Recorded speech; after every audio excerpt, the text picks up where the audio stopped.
नवंबर 1932 को आज ही के दिन पूना की अरबदा जेल में एक बड़ा ही घटिया किस्म का करार भारतवर्ष की पावन भूमि पर हुआ था, जिसे पूना पैक्ट के नाम से जाना जाता है।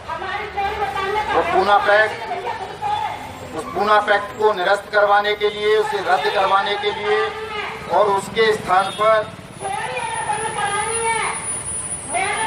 पृथक निर्वाचन अधिकार लागू करवाने के लिए हमारे बहादुर साथी बड़े भाई मान्यवर विद्या प्रकाश कुरील जी काफ़ी लंबे समय से संघर्ष कर रहे हैं और उस संघर्ष के 6वें चरण के दौर में आज वो इस पूना पैक्ट धिक्कार दिवस के अवसर पर यहाँ भारत की राजधानी दिल्ली में पधारे हुए हैं।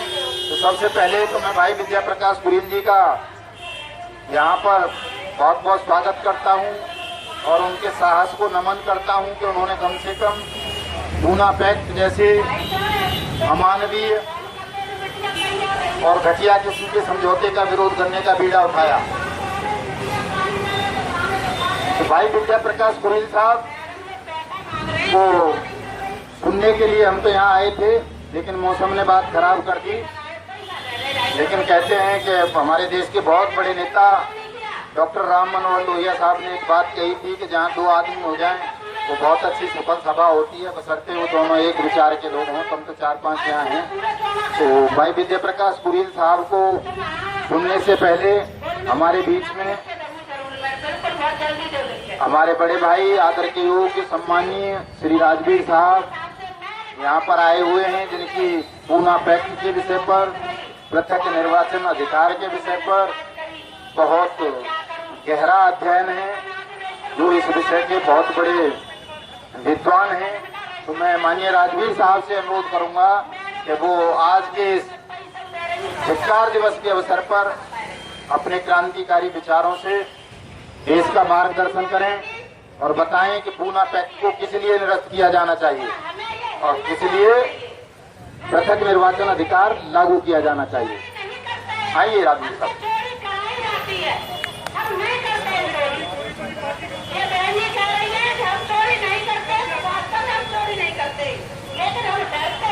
साथियों, हम डरते क्यों हैं? बस यही दुख की बात है। आंदोलन 2018 बड़ी मजबूत है, जिसमें जवान मोर्चा SC/ST समूह व्यवस्था परिवर्तन संस्था, अखिल भारतीय गुरु रविदास धर्म संस्था और SC/ST समाज के सभी अग्रणी संगठनों की ओर से पूना पैक्ट जो आज ही के दिन 1932 में हुआ था, इस पूना पैक्ट ने अधिसंख्या जनसंख्या के अधिकार छीन लिए और इतना ही कहना चाह रही हूँ, हमारे जिले के अभी ये नए अध्यक्ष हैं, अधिकारों को स्थापित कर दिया। पहले राज्य व्यवस्था दूसरों के हाथों में चली गई जो अपने मंच पर और भारत की जनसंख्या, के कारणों में हमें अच्छे नहीं लगे, भारत के लोगों को की तरह और चले गए। प्रजातंत्र की जगह राजतंत्र में स्थापित हो गया।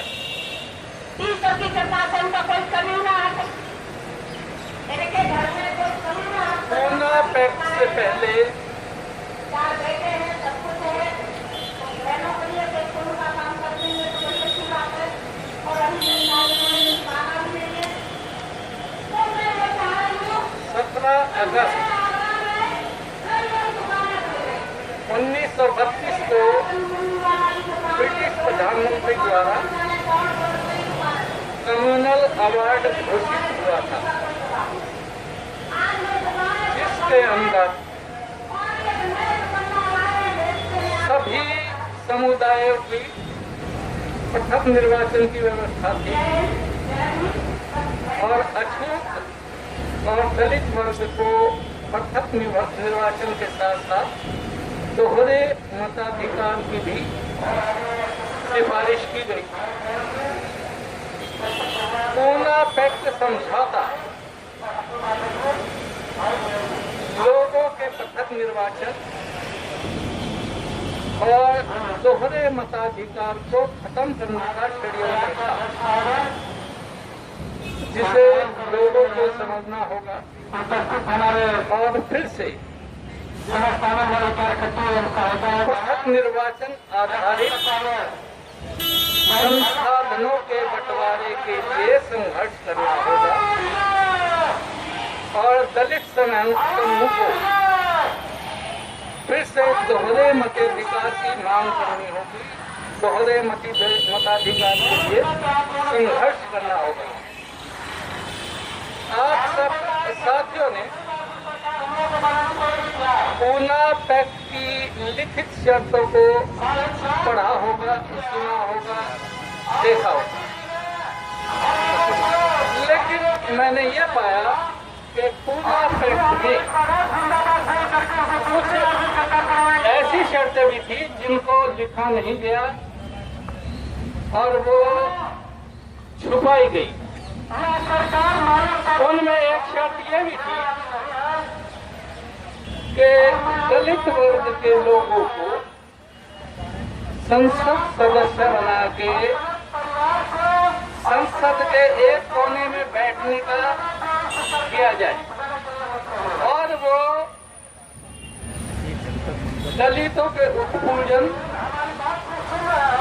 सामाजिक भेदभाव के ऊपर एक शब्द भी नहीं बोलेंगे। इस चीज को लेकर दलित समाज पूरे लगभग 70 सालों से भोग रहा है और ये जो उनके खिलाफ शोषण है ये बढ़ता ही जा रहा है। पिछले साल आज ही के दिन हमने पूना पैक्ट ग्रहण किया था इसी जगह के बाद और आज भी फिर करेंगे और अपने उन्हीं मांगों को फिर दोहराएंगे कि दोबारा से पृथक निर्वाचन लागू हो, दोहरा मताधिकार दिया जाए और भारत में सच्चे अर्थों में प्रजातंत्र प्रणाली लागू हो। धन्यवाद। अब आप बोल दो तो नहीं, आप बोल दो तो माननीय राजवीर साहब ने पूना पैक्ट और पृथक निर्वाचन अधिकार पर अपने विचार रखे, बहुत सुंदर विचार रखे, उनका मैं हार्दिक आभार व्यक्त करता हूं। और हमारे बीच में एडवोकेट माननीय सतीश कुमार जी, सतीश चंद्रा साहब उपस्थित हैं। मैं उनका स्वागत करता हूं और उनसे अनुरोध करता हूं कि माननीय सतीश चंद्रा जी पूना पैक्ट और पृथक निर्वाचन अधिकार पर अपने क्रांतिकारी विचारों से हमें अवगत करें। धन्यवाद आजाद जी। साथियों, पिछले साल आज ही के दिन 24 सितंबर 2017 को हमने यहीं पर पूना पैक्ट का दहन किया था। पूना पैक्ट वो पैक्ट जो 24 सितंबर 1932 में गांधी जी और अंबेडकर साहब के साथ एक पैक्ट हुआ था। क्योंकि गोलमेज सम्मेलन में जो कम्युनल अवार्ड दिया गया था, जो पृथक निर्वाचन अधिकार दिए गए थे, जिसमें दोहरा मत अधिकार देने का राइट था, जो दलित थे, शेड्यूल कास्ट, शेड्यूल ट्राइब और ओबीसी, सभी को जो कम्युनिटीज है सबको कम्युनल अवार्ड दिया गया था। और इस बात को लेकर के कुछ लोगों को चिंता थी कि उनके जो मंसूबे हैं, जो वो चाहते हैं, जो सत्ता में रहना चाहते हैं, सदैव जो अपनी पुरानी व्यवस्था है उसको बना के रखना चाहते हैं, वो उनकी व्यवस्था खत्म हो जाएगी। इसलिए उन्होंने आमरण अनशन किया और आमरण अनशन करने के बाद फिर एक मजबूरन बाबा साहब अम्बेडकर को एक समझौता करना पड़ा और वो समझौता पूना पैक्ट था, जो एक उन्होंने बाद में कहा भी कि एक बहुत बड़ी उनकी भूल हुई। क्योंकि उसके तहत जो आज भी रिजर्वेशन और आरक्षण की बात करते हैं और वो कहते हैं कि भाई आरक्षण गलत है इस देश में, तो आरक्षण कोई भीख नहीं है। ये आरक्षण कम्युनल अवार्ड जो दिया गया था उसके एवज में है, कम्युनल अवार्ड के एवज में है। आरक्षण खत्म हो जाए, कम्युनल अवार्ड दे दिया जाना चाहिए, पूना पैक्ट खत्म कर दिया जाना चाहिए। इसलिए हमने पिछले साल भी पूना पैक्ट का दहन किया था, आज भी यहाँ पूना पैक्ट का दहन करेंगे। हम चाहते हैं पूना पैक्ट खत्म किया जाए, रद्द किया जाए। जो हमारा प्रत्यक्ष निर्वाचन का अधिकार है वो हमें दिया जाए। प्रत्यक्ष निर्वाचन क्योंकि हमारा दोहरा मताधिकार था और हम संसद में अपने लोग वहां पहुंचाएंगे, हमें 2 मत देने का अधिकार था। क्योंकि अब कहते हैं लोग आरक्षण हटाया जाना चाहिए। उन्हें यह भी तो पता होना चाहिए कि आरक्षण क्यों दिया गया, क्योंकि कम्युनल अवार्ड के एवज में दिया गया। कम्युनल अवार्ड मिलेगा एक कम्युनिटी को नहीं, सभी कम्युनिटी जो उस समय थी सबको दिया जाएगा। पता चल जाएगा आरक्षण के विरोधियों को। तो आज हम इस पूना पैक्ट को यहाँ दहन करेंगे और हम सरकार से मांग करेंगे कि पूना पैक्ट को रद्द किया जाए और कम्युनल अवार्ड घोषित किया जाए, कम्युनल अवार्ड दिया जाए। हम ये घोषणा करेंगे और हर साल जब तक नहीं दिया जाएगा तब तक हम पूना पैक्ट का दहन करते रहेंगे। धन्यवाद। जय भीम, जय भारत।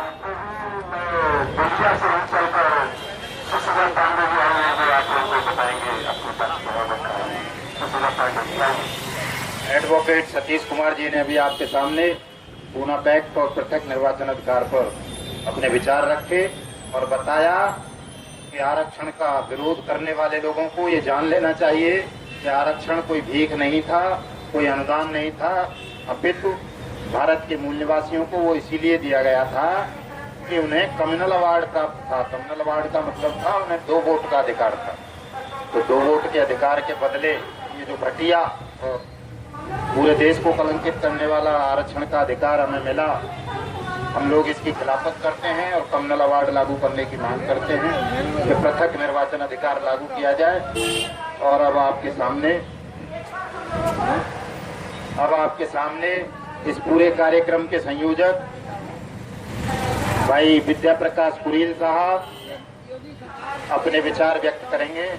मैं विद्या प्रकाश कुरील साहब को अपने विचार व्यक्त करने के लिए मंच पर सादर आमंत्रित करता हूँ।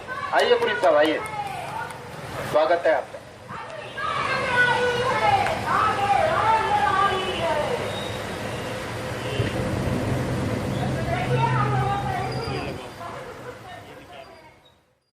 उपस्थित साथियों, सबसे पहले मैं अपना परिचय दे देता हूँ। मैं विद्या प्रकाश कुरील, मूल रूप से मैं फर्रुखाबाद की धरती पे पैदा हुआ, जहाँ स्वामी अच्युतानंद जी का जन्म हुआ, वही हमारा मूल जनपद है। और वर्तमान में मैं हैदराबाद तेलंगाना में परिवार हमारा सेटल्ड है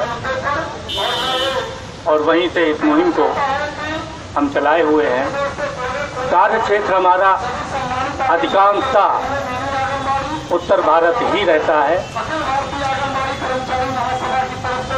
आज दुर्भाग्यवश 2-3 दिनों से दिल्ली और उसके आसपास के क्षेत्रों में बहुत भारी बारिश हो रही है, लगातार बारिश हो रही है। और हमारे कार्यक्रम में आने वाले लोगों को के सामने एक समस्या पैदा हुई और लोग नहीं पहुंच पाए। इसका हमें अपने सर पे रखो, ये अफसोस है, 1-2 और ले लो, सर पे रखो। लेकिन हम मौसम की बेरुखी के परवाह न करते हुए हम अपनी मुहिम में आज जंतर मंतर पर एक दिन का सांकेतिक विरोध और समाज मोर्चा, दलित समूह, SC/ST समूह भारत की ओर से हिस्सा आंदोलन के 6ठे चरण में हम आज दिल्ली के जंतर मंतर पर धरना दे रहे हैं।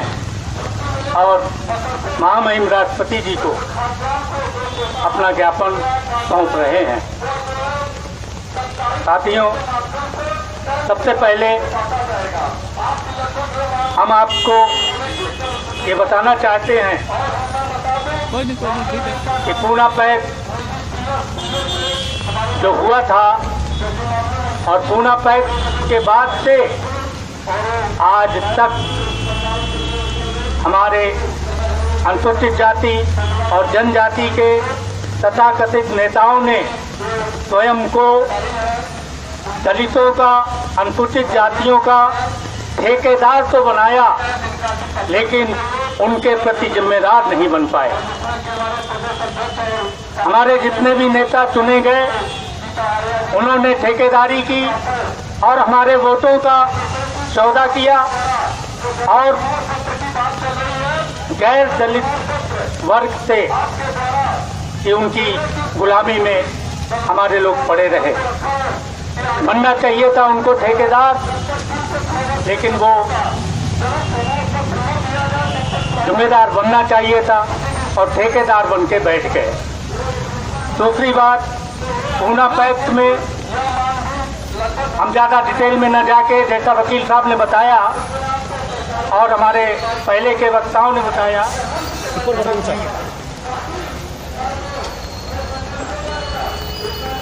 जैसा पूर्व वक्ताओं ने बताया कि पूना पैक्ट जो हुआ था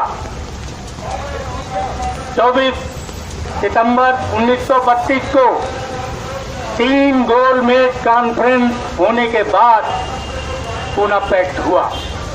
जाना बंद हो जाएगा और अगर सत्ता दल उठाता है, वो पार्टी उठाती है, तो उनके लिए इस तरह के आज की तारीख में जो 135 एमपी होते हैं, वो गुलाम कहाँ से मिलेंगे, वो 135 गुलाम कैसे मिलेंगे। इसलिए दोनों पक्षों से ये आवाज़ नहीं उठाई गई। साथियों, हमें जो आरक्षण मिला पूना पैक्ट के आधार पर, जो हमें आरक्षण मिला, वो आरक्षण क्या है? आरक्षण तो एक तरह का छेद है और हमारे लोग उसके आदी बन चुके हैं। कीड़े मकोड़े किसी छेद में घुसना चाहते हैं, वो अपने को छेद में बहुत सुरक्षित समझते हैं। सुरक्षित सीट से चुन के गए, वहाँ पहुँच गए और वहाँ पार्टियों की गुलामी करने लगे और अपना अपना, जैसे बाबा साहब ने कहा कि इस कारवां को किसी भी तरह पीछे नहीं ले जाना, आगे ही आगे ले जाना, लेकिन किसी भी हालत में इसको पीछे नहीं ले जाना। कुछ नहीं कर सकते तो इसको यहीं रहने देना। तो हमारे लोग जो चुन के जाते रहे, वो केवल अपना कारवां बढ़ाने लगे। बाबा साहब के कारवां को पीछे ढकेल दिया। अपना अपना कारवां, अपनी भौजी का, अपनी बेटी का, अपने बेटों का, अपने दामादों का कारवां बढ़ाते रहे और पूना पैक्ट के आधार से मिले हुए आरक्षण का कुछ गिने चुने लोग फायदा लेते रहे। साथियों, पूना पैक्ट जो था वो एक तरह से छत थी। पूना पैक्ट के पहले हमें जो कम्युनल अवार्ड प्राप्त हुआ था, वो एक छत थी अनुसूचित जाति, अनुसूचित जनजाति के लिए। लेकिन हमें पूना पैक्ट करके कम्युनल अवार्ड वापस लेके हमको एक छाता पकड़ा दिया गया। और छाता क्या होता है? चंद या तो स्वयं के लिए धूप से बचा जा सकता है या स्वयं के लिए बारिश से बचा जा सकता है। वो छत नहीं होती जिसमें एक वर्ग, एक समूह, एक परिवार रह सके। तो हमें छाता पकड़ा दिया गया और आरक्षण ले लो भाई, पूना पैक्ट करके कम्युनल अवार्ड छोड़ दो। उसके बाद कालांतर में हम लोग एक दूसरी पार्टियों के पीछे घूमते रहे, उनके पिछलग्गू बनते रहे और अगर हम चेहरा बनने का प्रण करते लेकिन हम चेहरा न बन सके, हम केवल मोहरा बन के रह गए, हम अंधभक्त बन के रह गए, हम सख्त नहीं हो पाए अपने संकल्पों पे, हम हुक्मरान नहीं बन पाए, हम केवल गुलाम बन के रह गए आरक्षण के आधार पे। हम परंपराएं निभाते रहे, हम व्यवस्था को भूल गए। हम व्यवस्था में कम्युनल अवार्ड के तहत हम देश की धन धरती सत्ता और व्यवस्था में अपनी आबादी के अनुपात में हिस्सेदारी पा सकते थे, लेकिन हम परंपराएं निभाने लगे, हम कांग्रेस में शामिल होने लगे, हम भाजपा में शामिल होने लगे, कोई साइकिल पे दौड़ने लगा, कोई हाथी पे बैठने लगा, कोई हथौड़ा चलाने लगा, यानी किसी न किसी पार्टी से जुड़ के अपने को गुलामी की जंजीरों में हमारे लोगों ने जकड़ना शुरू कर दिया। तो ऐसी जो हिस्सेदारी थी, वो हमें जो प्राप्त हो सकती थी, उस प्राप्त करने के लिए हमने कभी कोई प्रयास नहीं किया। हमने केवल जो हमें प्राप्त था, जो हमें आरक्षण प्राप्त कराया गया, हम उसके पीछे दौड़ लिए, लेकिन जो और बहुत कुछ प्राप्त किया जा सकता था, वो प्राप्त करने के लिए हमने जरा भी प्रयास नहीं किया। ये हमारा या हमारे समाज का या हमारे तथाकथित नेताओं का हाल रहा। उनके कारण, अपने कारण या अपनी मूर्खता के कारण या अपने अज्ञानता के कारण हम पीछे से पीछे रहते चले गए और पूना पैक्ट को पालन करते रहे। मैं ये पूछना चाहती, ईमानदारी से, पूरी निष्ठा से हो रहा है? नहीं हो रहा है।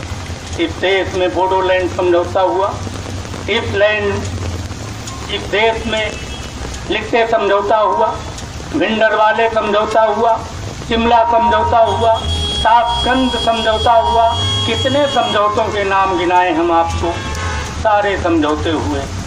क्या किसी समझौते का अक्षरशः पालन हो रहा है? फिर क्या केवल पूना पैक्ट ही तुमको मिला कि उसका पालन करते रहो? क्यों करते रहें? क्योंकि हम शेड्यूल कास्ट हैं, क्योंकि हम शेड्यूल ट्राइब्स हैं, क्योंकि हम दलित वर्ग से हैं, क्योंकि हम अस्पष्ट हैं, क्योंकि हम असहाय हैं, क्योंकि हम बैसाखियों के सहारे चलने के आदी हो गए हैं, क्योंकि हम आरक्षण के आदी हो गए हैं, इसलिए हम उसका पालन करते हुए आ रहे हैं। अब पूना पैक्ट हो चाहे कोई समझौता हो, समझौता हमेशा तीन लोगों में होता है। एक समझौते को प्रस्तावित करता है, एक समझौते को स्वीकार करता है और एक समझौते को के गवाह के तौर पे रहता है। तो पूना समझौता जो हुआ, उसको प्रस्तावित करने वाले और उसको स्वीकार करने वाले और उस पे गवाही देने वाले, जिनकी प्रेजेंस में वो समझौता हुआ, वो सब के सब अब हमारे बीच में नहीं हैं। गांव देहातों में आपने देखा होगा, घरों में देखा होगा, समझौते होते हैं। समझौता कौन करता है? तो कमजोर होता है। ताकतवर आदमी कभी समझौता नहीं करता, शक्तिशाली आदमी समझौता नहीं करता। वो समझौते को प्रस्तावित करता है, बोले ठीक है भाई समझौता कर लो, राजीनामा कर लो। तो ये समझौता डॉक्टर B.R. अम्बेडकर साहब ने किया। क्या कमजोरी थी बाबा साहब की, जो उनको समझौते के लिए अपने को कमजोर महसूस करना पड़ा? नहीं, इस दुनिया में जितने भी जीव पैदा हुए हैं, इंसानों से लेकर कीड़े मकोड़े तक, सबका अपना अपना एक अस्तित्व है और कोई भी जीव अपने में परिपूर्ण नहीं है। तो भला बाबा साहब कैसे परिपूर्ण हो सकते थे? कोई ना कोई तो कमी रही होगी। तो कमी ये थी कि उस समय यह समाज बहुत ही कमजोर था, न पढ़ा था, न लिखा था, न ज्ञानी था, न एक्सपीरियंस था किसी चीज का, न राजनीति का, न नीति का, न शिक्षा का, न समाज का। तो बाबा साहब ने सोचा होगा, चलो भाई बहुत दूरदृष्टि से आज ये समझौता हम कर लेते हैं, कल को हमारे ये बच्चे बड़े होंगे, समझदार होंगे, अपने अधिकारों को समझेंगे और इस पूना समझौता का विरोध करेंगे, खंडन करेंगे। और उन्होंने अपनी स्पीच में ये बात कही, ये रिकॉर्ड है। लेकिन आज शर्म आती है हमारे लोगों पर। क्या आज भी कमजोर हैं? आज कमजोर नहीं हैं। आज ये सारे लोग कमजोर नहीं हैं। आज ये समाज कमजोर नहीं है। आज इसमें डॉक्टर हैं, इंजीनियर हैं। कौन लड़ रहा है? आपने देखा, आरक्षण के लिए आरक्षण बचाओ, आरक्षण बचाओ, ये कौन आवाजें उठा रहा है? और सामने की भीड़ कौन होती है? भीड़ में वो लोग होते हैं जो आरक्षण के बारे में जानते भी नहीं हैं। भीड़ में वो लोग होते हैं जो आरक्षण का फायदा आज तक नहीं ले पाए, लेकिन मंच पे और रैलियों में जो आरक्षण बचाओ की आवाज बुलंद करते हैं, वो होते हैं अपने। वो खंडित नहीं हो सकता और उसकी जगह कमनल अवार्ड क्यों नहीं आ सकता? हमारे अनुसूचित जाति जनजाति के तमाम वीरों ने कुर्बानियां दी हैं इसी चीज के लिए।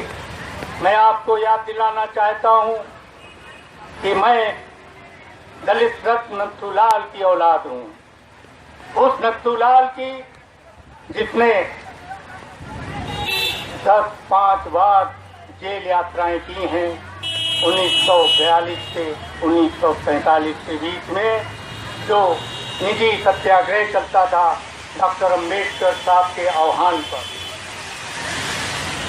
और वो स्वामी अच्युतानंद जी के साथ उन्होंने काम करने का उनको अवसर मिला और वो यही आवाज उठाते रहे पूना पैक्ट के खिलाफ, कमनल अवार्ड के फेवर में वो आवाज उठाते रहे। उसके बाद हमारे देश में तथाकथित आजादी आ गई और उस आजादी के बाद हम लोग पहले ही इलेक्शन से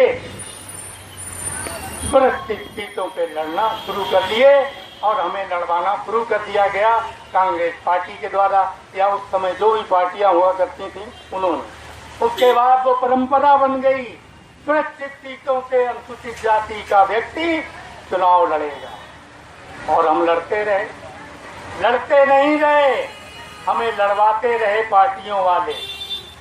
ठीक है, आपको याद दिलाना चाहता हूँ, गांठ बांध के रख लीजिए, चाहे जिससे जाके पूछ लीजिए, संविधान उठा के देख लीजिए।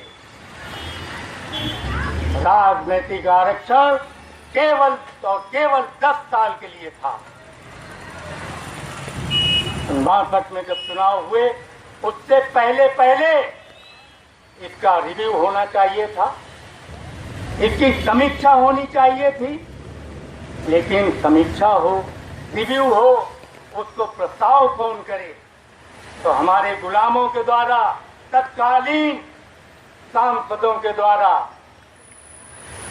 पार्टियों के इशारों पर प्रस्ताव रखा गया लोकसभा में कि हुजूर माननीय अध्यक्ष महोदय, अभी जो दलितों की स्थिति है वो अभी आईसीयू से बाहर नहीं है, लिहाजा ये जो 10 साल का हमें आरक्षण दिया गया था, राजनीतिक आरक्षण, वो और बढ़ा दिया जाए, उसको एक्सटेंड कर दिया जाए, उसका विस्तार कर दिया जाए। और हाथ उठाने वालों ने ध्वनिमत से उस बिल का समर्थन किया। अंतोगत्वा प्रक्रिया के आधार पर वो राज्यसभा में गया होगा। राज्यसभा के बाद दोनों सदनों के बाद वो महामहिम जी के पास गया होगा और महामहिम जी के सिग्नेचर के बाद, उनके हस्ताक्षर के बाद संविधान में संशोधन हो गया होगा। और फिर 10 साल आए तब भी यही प्रक्रिया हुई, और 10 साल आए तब भी यही प्रक्रिया हुई, उसके बाद भी हुई, उसके बाद भी हुई, उसके बाद भी हुई। और ऐसा करते करते 70 साल निकल गए। 70 साल से आरक्षण भोग रहे हैं। 70 साल में किसी ने नहीं कहा कि नहीं, हमें पूना पैक्ट रद्द करना है, हमें कम्युनल अवार्ड लाना है। कुछ हमारे गुलाम प्रवृत्ति के अधिकारियों से, गुलाम प्रवृत्ति के सांसदों से और तथाकथित नेताजनों से हमारी बातचीत हुई तो उन्होंने क्या कहा, कुरील साहब ये तो असंभव काम है, पूना पैक्ट रद्द नहीं हो सकता। हमने कहा क्यों? बोला नहीं, वो नहीं हो सकता। क्यों नहीं भाई हो सकता? कौन सी ऐसी बात है जो नहीं हो सकता?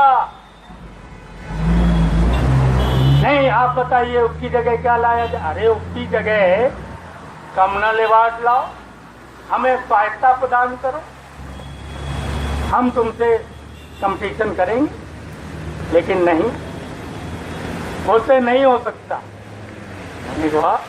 नहीं हो सकता, नहीं हो सकता बोलते जा रहे हैं।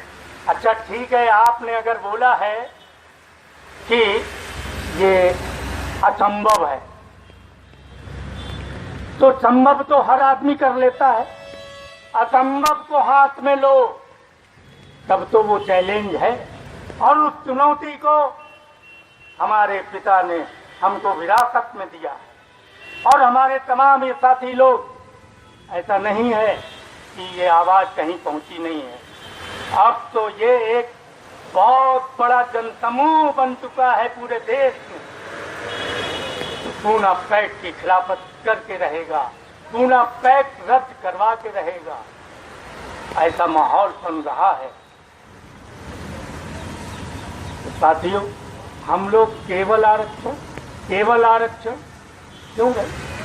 आज आपको उदाहरण के तौर पे मैं बता रहा हूं कि जैसे कर्मचारियों को पेंशन मिला करती थी, 2005 के बाद जो भी लोग नौकरी पे आए उनकी पेंशन, न्यू पेंशन स्कीम आ गई। तो 2004 से पहले के लोग क्यों आंदोलित हो गए? वो क्यों कहने लगे कि पुरानी पेंशन लागू करो, लागू करो, लागू करो? इसलिए हो गए कि उनका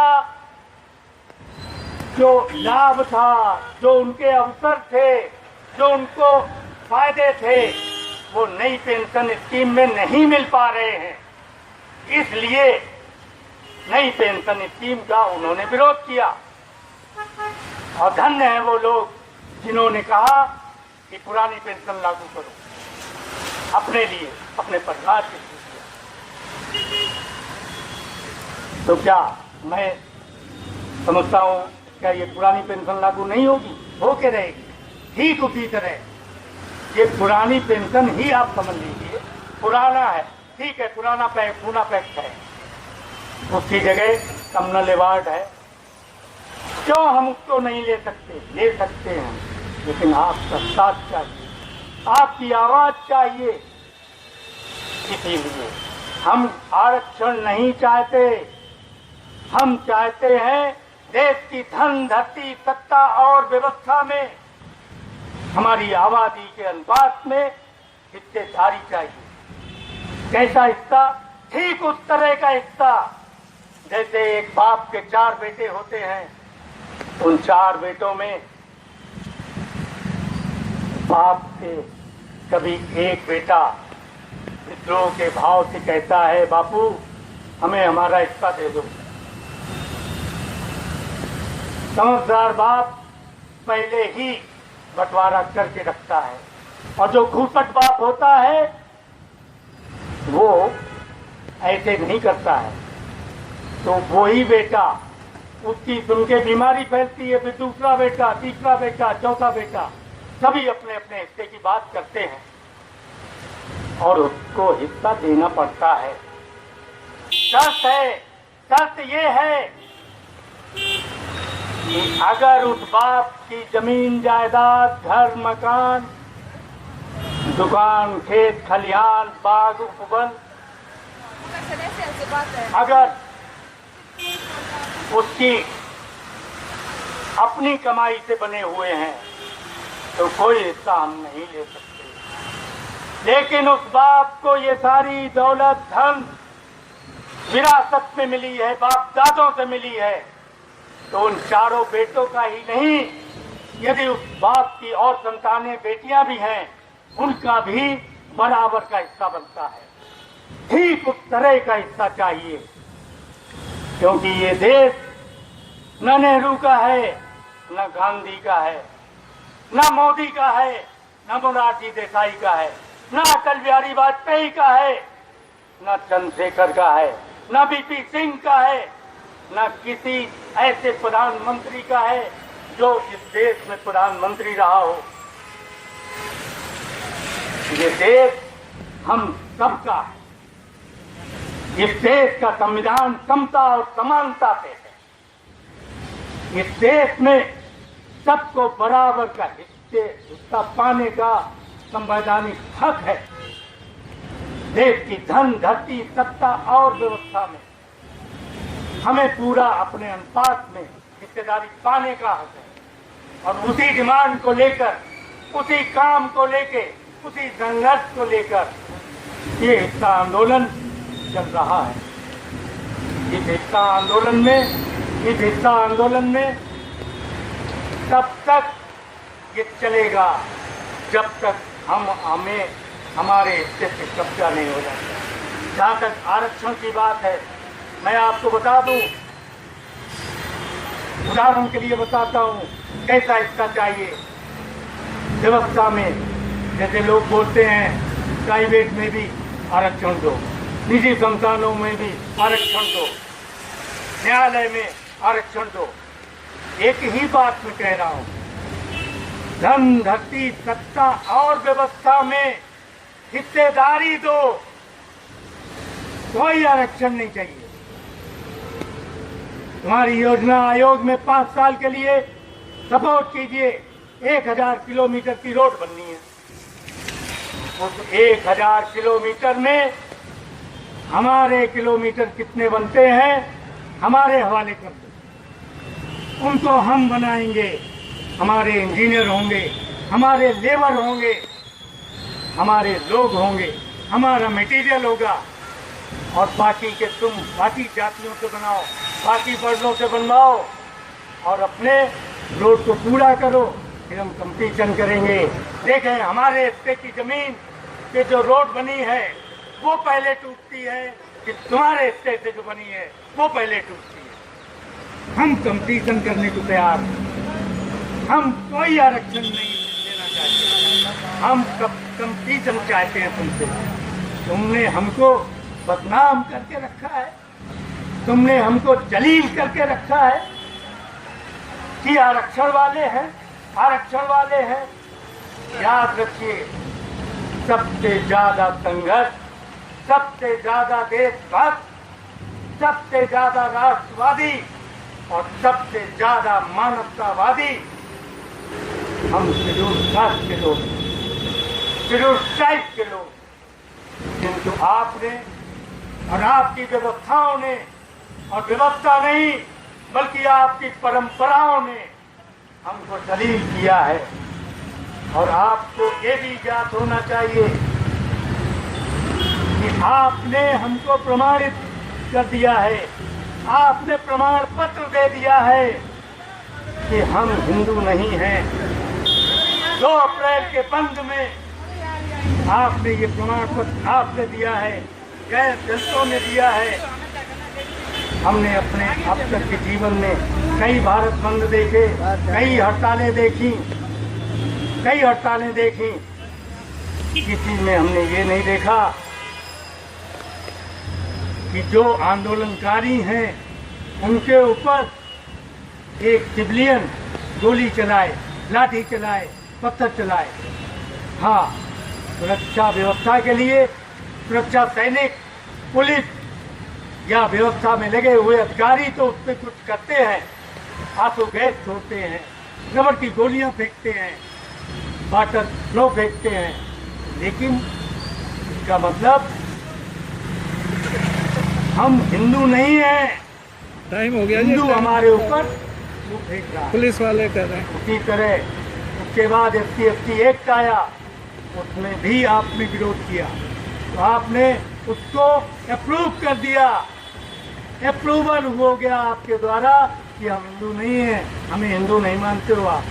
हम शेड्यूल कास्ट हैं, शेड्यूल कास्ट रहेंगे, और शेड्यूल कास्ट का जो हिस्सा है, शेड्यूल ट्राइब का जो हिस्सा है देश की धन, धरती, सत्ता और व्यवस्था में, वो हिस्सा हम लेकर रहेंगे, पूरा पैक्ट रद्द करके रहेंगे और कम्युनल अवार्ड लेके रहेंगे। जय भीम, जय भारत, जय गुरु रविदास महाराज, जय महर्षि वाल्मीकि जी, जय स्वामी अच्युतानंद जी, जय भारत।